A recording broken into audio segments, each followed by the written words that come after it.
Hi friends, அனைவர் இல்லங்களிலும் இருள் விலகி ஒளி மிளிரணும். அனைவருக்கும் இனிய கார்த்திகை தீப திருநாள் நல்வாழ்த்துக்கள். நீங்க இன்னைக்கு ஒவ்வொருத்தர் வீட்லையும் எப்படி வந்து பார்த்தீங்கன்னா அந்த தீபத்தை கொளுத்துறீங்களோ அந்த ஒளி மிளிர்றதுக்கு, அதே மாதிரி வர 2026 தேர்தலில் நீங்க போடுற ஒவ்வொரு ஓட்டும் தான் அந்த இருளை விலக்கி ஒளியை மிளிர செய்யணும். அது உங்க கையில தான் இருக்கு. சரி, ஓகே. இன்னைக்கு நம்ம எதை பத்தி பேச போறோம் கேட்டீங்கன்னா, நேற்று ஃபுல்லா சோசியல் மீடியால ஒருத்தர் வச்சு பயங்கரமா ட்ரோல் பண்ணிட்டு இருந்தானுங்க. யாரான்னு பார்த்தா நம்ம ஆதவர்ஜுனா. ஆதவர்ஜுனா அப்படி என்ன பண்ணிட்டாரு, எதுவும் பேசிட்டே பேசி ஏதோ அவங்களுக்கு கண்டென்ட் கொடுத்துட்டாரா இதுக்கு முன்னாடி? ஏன்னா அவர் ஃபாலோவா நல்லா தான் பேசிட்டு இருப்பாரு, இடையில ஒரு பாலா அவங்களுக்கு ஆதரவா போட்டு விட்டுருவாரு, அது சொதப்பிடும். அப்படி எதுவும் பண்ணிட்டாரா அப்படின்னு சொல்லிட்டு நானும் அந்த தந்தி டிவியில் அவர் கொடுத்த அந்த பேட்டியை பார்த்தேன். ஸோ பார்த்ததுக்கு அப்புறம் தெரிஞ்சு அவர் அப்படி ஒன்றும் தவறாக வந்து எதில் கண்டென்ட் கொடுக்குற மாதிரி பண்ணலையாடா. அவர் முழுக்க முழுக்க திமுக தலையில ஒரு இடியா இருக்கிற மாதிரி தான் ஒன்று பேசி வச்சிருக்காரு அப்படின்ட்டு. ஸோ அப்போ அவனுக்கு அதுக்காண்டி தான் கதறானுங்கிறது எனக்கு அப்படிதான் தெரிஞ்சு.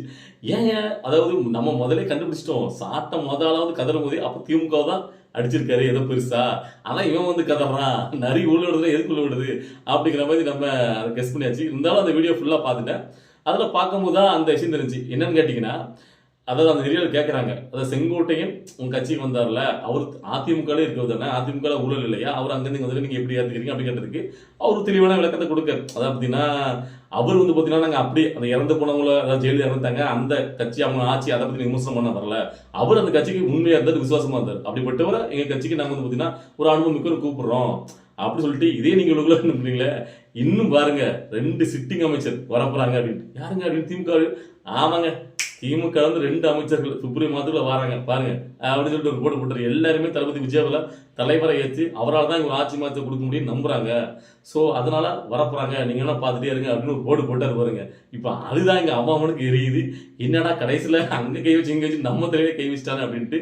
ஸோ அந்த காண்டில் தான் ஆதவர்ஜுனா ட்ரோல் பண்ணிட்டு இருக்கானுங்க. இதுக்கு இன்னொரு காரணமும் இருக்கு. என்னன்னு கேட்டீங்கன்னா, இப்போ இந்த 3 நாட்களாக சென்னையே தண்ணியில மிதக்குது.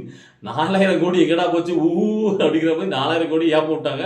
ஸோ அந்த 4000 கோடி எப்படி போச்சு அப்படிங்கிறத மக்கள் கொந்தளிச்சு இன்ஸ்டாலாம் பார்த்தீங்கன்னா அவங்க வீடியோ எடுத்து போட ஆரம்பிச்சிட்டாங்க. நாங்களாம் போட்டு தான் போகணும் போல அப்படின்னு சொல்லிட்டு. ஸோ அப்போ அதை மறக்கடிக்கணும்னா இங்க ஒரு ட்ரோல் மெட்டீரியல் யாரையாவது மாற்றணும் அப்படின்ட்டு உடனே ஆதர்ஜுனா கிண்டல் பண்ற மாதிரி இதை வச்சுட்டு ஒரு பிம்பத்தை காட்டிட்டு இருக்காங்க. திமுகவும் அதனுடைய அல்ல கைகள். அதுக்கு முதல் விசுவாசியா தான் சாட்டை செயல்பட்டு வரான். சரி, ஓகே.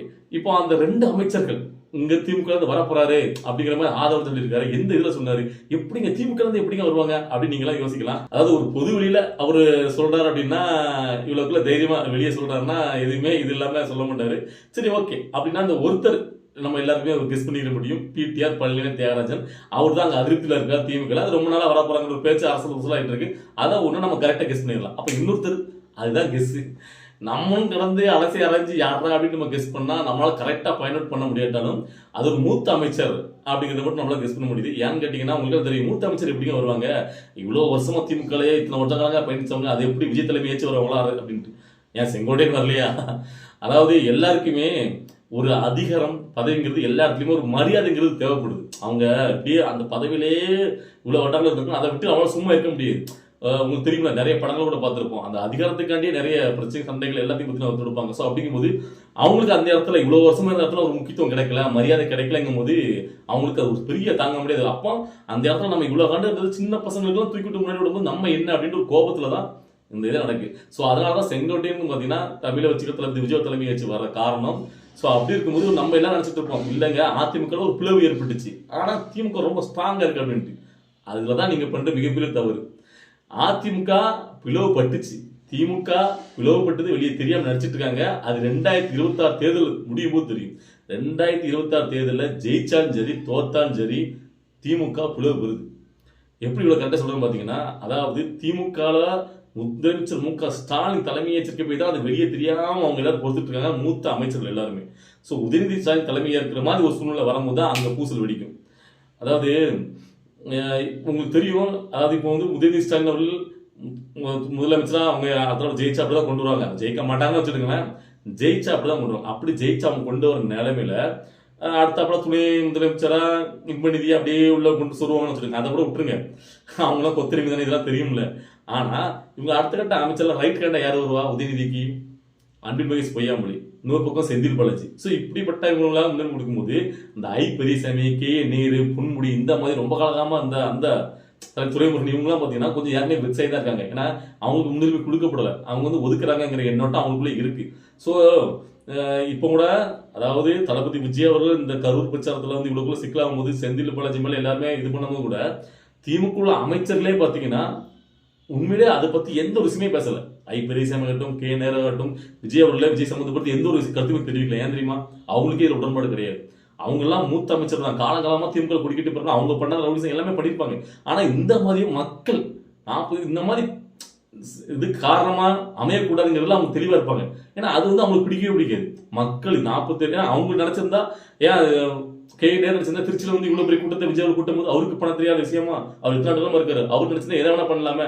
சோ அப்பெல்லாம் ஒரு அரசியல பண்ணக்கூடாதுன்னு தெளிவா இருக்காங்க. என்னால முடிஞ்ச நீ கேட்டு, என்னால முடிஞ்ச நான் பாரு அப்படிங்கிற நிலைமையில அவங்க வந்து பாத்தீங்கன்னா பெரிய ஆட்கள்ல கொஞ்சம். ஆனா செந்தில் பாலாஜி பாத்தீங்கன்னா அதுல ஒரு சின்ன பத்தனமா தேவையில்லாம கருவுல ஏதோ ஒரு விஷயத்த அவர் பண்ண, அதாவது இத்தனை பேர் உயிர் போன காரணம் அவங்க அமைஞ்சிருக்க மாட்டாங்க. ஆனா வேற ஏதாவது பண்ணணும்னு நினைச்சு அது எதிர்பாராம எப்படி போய் அமைஞ்சிட்டா அப்படிங்கிறதுல அவங்க எல்லாம் பாத்தீங்கன்னா உண்மையிலே செந்தில் பாலாஜி மேல ஒரு அதிருப்தி தான் இருக்காங்க.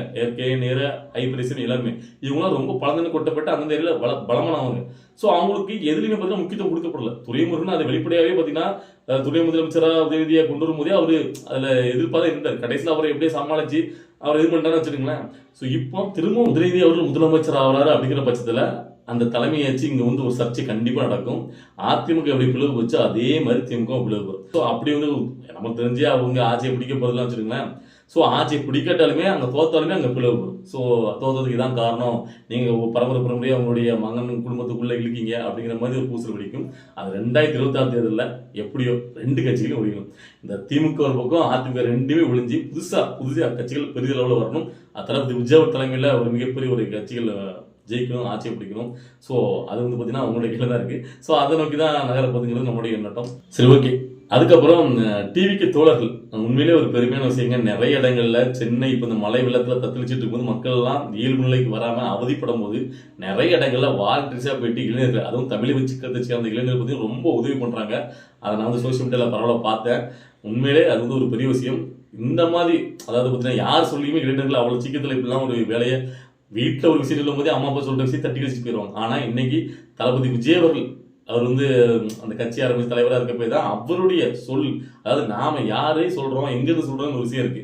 எல்லாரும் சொன்னாலும் எல்லாரும் கேட்ட மாட்டாங்களா? விஜய் அவர் கட்சியில் இருக்கிறனால அவரு இதெல்லாம் முன்னெடுக்கணும், நம்ம தளபதி ஜெயிக்க வைக்கணும் அப்படிங்கிற நோக்கத்துல நிறைய வாலண்டியர்ஸ் நம்ம நேரத்தை சொல்லியிருந்தோம். இன்னைக்கு நான் திரும்பியும் சொல்றேன், உண்மையில் நல்ல விஷயம். நிறைய பேர் முன்னெடுத்து இந்த சாலையோரங்கள்ல அந்த அடைப்புல கிளீன் பண்ணி அந்த சாக்கடை அதெல்லாம் கிளீன் பண்ணி விட்டுட்டு பொதுமக்களுக்கு நிறைய உதவிகளை பண்ணிட்டு இருக்காங்க. வீடுகள் தோறும் போய்கிட்டு பால் பாக்கெட் இதெல்லாம் கொடுக்கறது எல்லா விஷயம் அதாவது எந்த ஒரு இயற்கை போயிட்டு வந்தாலும் முதல் இடத்துல தமிழ் வச்சுக்கலாம் முன்னேறி போகுது. இதை அப்படியே கண்டினியூ பண்ணணும். ஒரு நல்ல விஷயத்தை முன்னெடுக்கீங்க, அதை நான் சொல்ல நினைச்சேன்.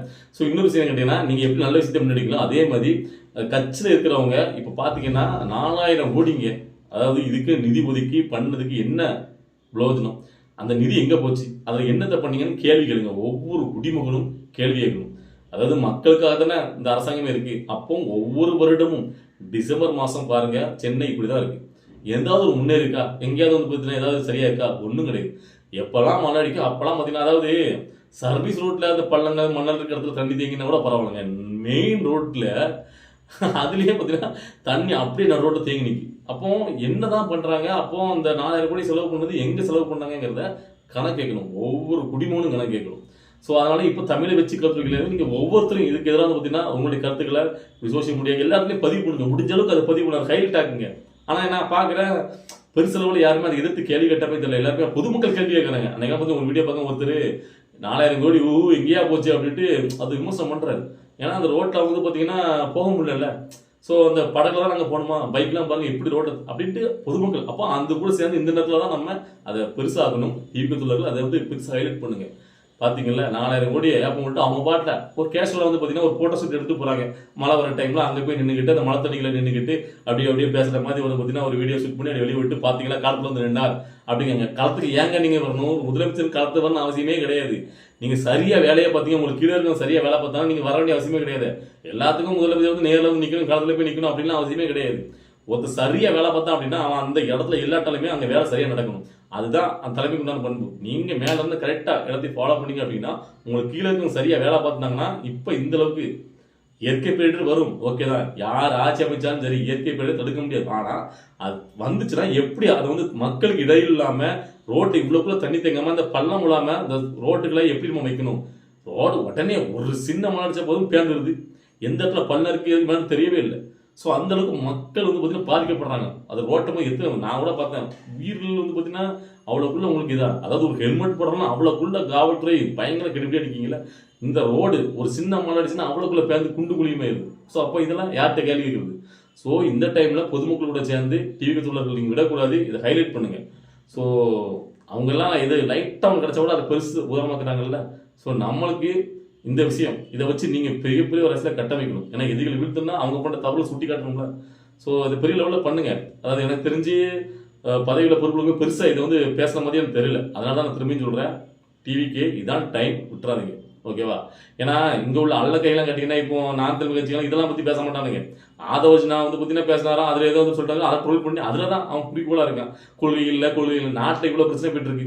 நீ வந்து பார்த்தீங்கன்னா கடலமா மாநாடு மரத்துக்கு எழுதுக்கு போகிறல, மழை வெள்ளம் வந்து நாடு நாசம் போதில்லை, மக்கள் வந்து பார்த்தீங்கன்னா எவ்வளோக்குள்ள பாதிக்கப்படுறாங்க. நாளை கூட இங்கே போச்சு அதை பற்றி கழி வைப்பானா சீமானாச்சும் நான் அவனுடைய தும்பி ஆமை குஞ்சு சாட்டை தம்பி அதை பற்றி கழி வைப்பது கழி வைக்க மாட்டானுங்க. இப்போ முழுக்க எப்படியாச்சும் கேட்டீங்கன்னா விஜய் விமர்சிக்க மட்டும் தான் அவர் சந்தோஷம் பிரிட்டு வருது. என்னாலும் சொன்னா இவங்க திமுக திரும்ப சொல்லிட்டு இருக்கேன்னு கேட்டீங்கன்னா இப்போ பாருங்க நக்கீரன் சேனல் இருந்தது. நக்கீரன் சேனல் பேட்டி கொடுக்கானுங்க. இவங்க சேனல்ல சுரேமுருகன் சேனல்லே பார்த்தீங்கன்னா திமுக காரங்க வந்து பார்த்தீங்கன்னா உட்கார வச்சு பேட்டி எடுத்து வெளியிடுறானுங்க. ஸோ அதான் அவங்க தான் ஐக்கியமாயிட்டான்ல. ஸோ பெட்டியவங்க வந்து ஐக்கியமாயாச்சு. ஸோ அதனால அவங்க கேள்வி கேட்க மாட்டாங்க. டிவிக்கு நீங்க தான் கேள்வி கேட்கணும். மக்கள் கேள்வி கேட்க ஆரம்பிச்சிட்டாங்க. அவங்க கூட நீங்க கை கொடுத்து கேள்வி கேளுங்க. 2026 ஆட்சியை பிடிக்கணும். ஓகேவா? ஸோ அது உங்க கையில தான் இருக்கணும். ஓகேவா? சரி, இன்னைக்கு வீடியோ பார்க்கும்போது உங்களுக்கு என்ன தோணுச்சு, நீங்க எல்லாம் என்ன நினைச்சீங்க அப்படிங்கிறத உங்களுடைய கருத்துக்களை கமெண்ட்ல பதிவு பண்ணுங்க. நம்ம அடுத்த வீடியோ பார்க்கலாம். பாய்.